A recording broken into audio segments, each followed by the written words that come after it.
ಕನ್ನಡ ನಾಡಿನ ಸಮಸ್ತ ವೀಕ್ಷಕರಿಗೆ ನಮ್ಮ ಈ ಒಂದು ಸನ್ಮಾರ್ಗದರ್ಶನ ಚಾನಲ್ಗೆ ಸ್ವಾಗತ. ಮೊದಲನೇದಾಗಿ ನಾನು ನಿಮಗೆ ಈ ಒಂದು ವಿಡಿಯೋದಲ್ಲಿ 2025ರ ಕೊನೆಯ ಅಮಾವಾಸ್ಯೆ ಅಂದರೆ ಎಳ್ಳು ಅಮಾವಾಸ್ಯೆ ಅಂತ ಏನು ಹೇಳ್ತೀವಿ, ಈ ಎಳ್ಳು ಅಮಾವಾಸ್ಯೆ ಕಳೆದ ನಂತರ ಇರ್ತಕ್ಕಂತಹ ಈ 5 ರಾಶಿಗಳಿಗೆ ರಾಜಯೋಗ, ಗಜಲಕ್ಷ್ಮಿ ರಾಜಯೋಗ ಅಂತಲೇ ಹೇಳ್ಬೋದಾಗುತ್ತೆ. ಆ 5 ರಾಶಿಗಳು ಯಾವುದು ಅಂತ ನನಗೆ ತಿಳಿಸ್ಕೊಡ್ತಾರೆ.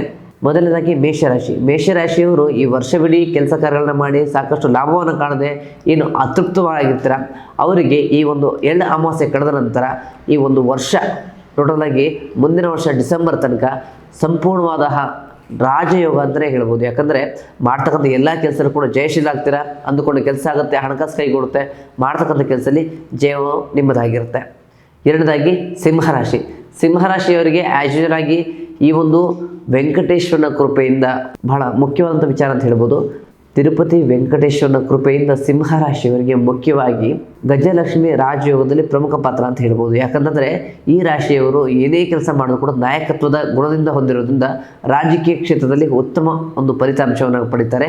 ನಂತರ ಹಣಕಾಸಿನಲ್ಲಿ ಧನಾಗಮನ, ನಿಮ್ಮ ತಂದೆ ಮತ್ತು ತಾಯಿ ಕಡೆಯಿಂದ ಧನಾಗಮನ ಹೆಚ್ಚಾಗಿ ನಿಮ್ಮ ಕಡೆ ಆಗುತ್ತೆ ಅಂತ ಹೇಳ್ಬೋದು. ಮೂರನೇದಾಗಿ ಮೀನರಾಶಿ. ಮೀನರಾಶಿಯವರು ಈ ವರ್ಷವಿಡೀ ಏನೇ ಪ್ರಯತ್ನಗಳು ಮಾಡಿದ್ರು ಕೂಡ ಸಫಲತೆ ಕಾಣದೆ ಏನು ಮನನೊಂದಿರ್ತೀರ, ಎಲ್ಲ ವಿಫಲಕ್ಕೂ ಕೂಡ ಈ ಒಂದು ಎಳ್ಳು ಅಮಾವಾಸ್ಯೆ ಕಳೆದ ನಂತರ ಒಂದು ವರ್ಷವಿಡೀ ನಿಮ್ಮ ಜೀವನದಲ್ಲಿ ಹಣದ ಸುರಿಮಳೆ ಅಂತ ಹೇಳ್ಬೋದು. ಯಾವ ರೀತಿಯಲ್ಲಿ ಅಂತಂದರೆ ಮಾಡ್ತಕ್ಕಂಥ ಕೆಲಸಗಳಿಗೆ ಅಭಿವೃದ್ಧಿ ಕಾಣ್ತೀರಾ. ನೀವೇನೇ ಕೂಡ ಹೊಸದಾಗಿ ಪ್ರಯತ್ನಗಳು ಮಾಡಬೇಕು, ಹೊಸದಾಗಿ ವಿಚಾರಗಳು ಮಾಡಬೇಕು, ಅಂದುಕೊಂಡ ರೀತಿಯಲ್ಲಿ ನೀವು ಜಯಶೀಲರಾಗಬೇಕು, ಹಣಕಾಸು ವಿಚಾರ ಮಾಡಬೇಕು, ನಂತರ 4 ಜನರಲ್ಲಿ ಒಂದು ಸ್ಥಾನಮಾನ ಗೌರವ ಗಳಿಸಬೇಕು ಅಂತ ಪ್ರಯತ್ನ ಮಾಡಿರ್ತೀರ. ಅದೆಲ್ಲವೂ ಕೂಡ ಈ ವರ್ಷಲಾಗುತ್ತೆ ಮತ್ತು ಉತ್ತಮವಾದಂಥ ಆಸ್ತಿ ಕೂಡ ಈ ವರ್ಷ ನೀವು ಖರೀದಿ ಮಾಡ್ತೀರಾ.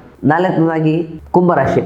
ಕುಂಭರಾಶಿಯವರು ಈ ವರ್ಷದಲ್ಲಿ ಏನೇ ಕೆಲಸ ಮಾಡೋದು ಕೂಡ ಧನಾಗಮನ, ಧನಲಾಭ, ಧನ ವಿಚಾರ ಅಂತ ಹೇಳ್ಬೋದು. ಯಾವ ರೀತಿಯಲ್ಲಪ್ಪ ಅಂತಂದರೆ ಇವರ ಎಲ್ಲ ವ್ಯವಸ್ಥೆಗಳು ಕೂಡ ಈ ಹಿಂದಿನ ಕೋರ್ಟ್ ಕಚೇರಿ ವಿಚಾರ ಆಗ್ಬೋದು, ಅದು ಸಾಲ್ವ್ ಆಗುತ್ತೆ. ನಂತರದಲ್ಲಿ ಅಣ್ಣ ತಮ್ಮದಲ್ಲಿ, ಅಕ್ಕ ತಂಗಿದರಲ್ಲಿ ಏನೋ ಸಮಸ್ಯೆಗಳಿದ್ದರೆ ಈ ವರ್ಷದಲ್ಲಿ ಅದು ಕೂಡ ಸಾಲ್ವ್ ಆಗುತ್ತೆ. ಮಾಡ್ತಕ್ಕಂಥ ಎಲ್ಲ ಕೆಲಸಗಳು ಕೂಡ ಜಯವನ್ನು ಸಾಧಿಸ್ತೀರಾ ಮತ್ತು 3ನೇ ವ್ಯಕ್ತಿಗಳಿಂದ ಬರ್ತಕ್ಕಂತಹ ಧನಾಗಮನ ಈ ವರ್ಷ ನಿಮ್ಮದಾಗುತ್ತೆ.